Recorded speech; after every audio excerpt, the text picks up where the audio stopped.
एउटा फार्मर भनेको खेतीवालाले चाहिँ 531 भनेको 531 वटा टमाटरहरू उमारेर चाहिँ 3 दिनभित्रमा 176 भनेको 176 वटा टमाटरहरू चाहिँ बेच्यो अरे। अब त्यसले 3 दिनभित्रमा 176 वटा टमाटर बेचिसकेपछि 3 दिन बाद त्यसमा कतिवटा टमाटरहरू उब्रियो भनेर चाहिँ यो क्वेसनमा सोध्दैछ। सो त्यो फार्मरकोमा बेच्नुभन्दा अगाडि हैन 3 दिन अगाडि बेच्नुभन्दा अगाडि कतिवटा टमाटर थियो 531 टमाटरहरू।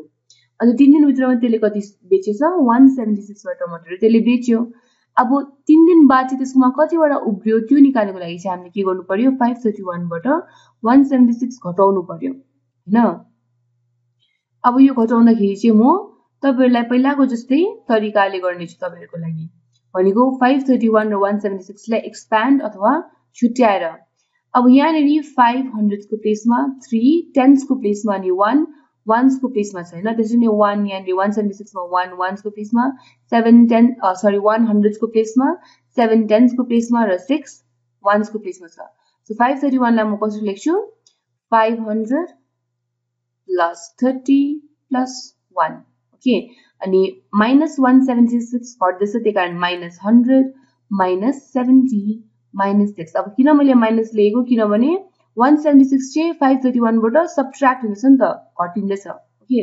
अब यो 531 मा 5 ले के जनाउँछ 500 3 ले के जनाउँछ 30 अनि 1 ले 1 ले जनाउँछ ओके तिनीहरुको पोजिसन ले गर्दाखेरि।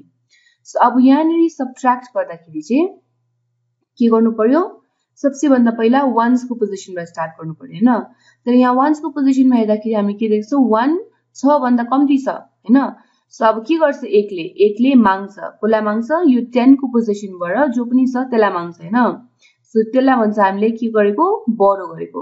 सो यहाँबाट 30 बाट यसले 10 1 लाई दिन्छ हैन अनि 10 30 चाहिँ 20 भएर जान्छ। सो यहाँ के हुँदैछ 30 बाट 10 1 लाई गएर 1 11 भयो हैन अनि 30 चाहिँ 20 भयो। त्यसरी नै यहाँ 3 बाट एउटा 10 चाहिँ 1 मा गएर यो 11 हुन्छ अन्त तीनटा 10s बाट एउटा 10 गयो भने दुईटा 10 रहन्छ हैन। तर स्कुलमा चाहिँ के हुन्थ्यो 3 बाट 1 घटेर 1 यतापटि गएर यो 11 भयो अन्त यो 2 हुन्छ। तर त्यस्तो चाहिँ हैन एक्चुअली 3 भनेको के हो 3 वटा 10 भनेको के 3 वटा 10 बाट एउटा 10 यो 1 लाई जान्छ।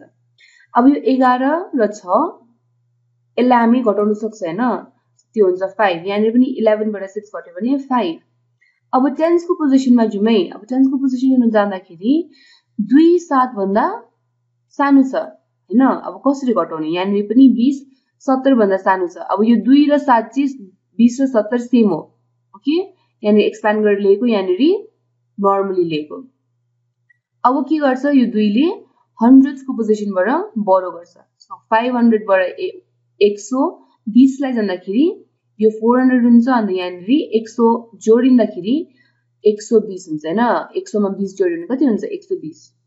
त्यसरी नै अब यहाँ पनि 5 भनेको चाहिँ 5 वटा 100 भनेको ओके।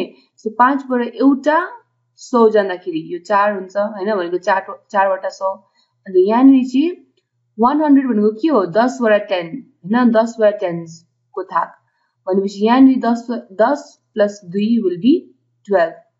सो अब हामी यहाँ देख्दैछौं 4 1 भन्दा ठूलो छ 12 पनि 7 भन्दा ठूलो छ। सो हामी यसलाई सबट्र्याक्ट गर्न सक्छौं हैन। अब यो 4 र यो 400 एउटै हो किनभने यो 4 चाहिँ 100s को पोजिसनमा भएकोले गर्दा 4 बाट 100 भनेको 4 बाट 100 भनेको 400। त्यसरी नै 12 र 120 एउटै हो। यो चाहिँ हो मैले लेख्दैछु यहाँ पोजिसन्सले गर्दाखेरि 1s 10s र 100s को पोजिसनमा छ नि त हैन 1 3 र 5 चाहिँ। सो अब 120 बाट 70 घट्यो भने कति हुन्छ 120 बाट 70 घट्दाखेरि 50 पाउँछ 50। त्यसरी 12 बाट 7 घट्यो भने हामीले कति पाउँछ 5। अब यो 5 र यो 50 फेरि एउटै हो नि किनभने यो 5 चाहिँ 10s को पोजिसनमा छ नि त। अब 5 10s को पोजिसनमा छ भनेको 5 र 10 5 र 10 कति हो 50 हैन।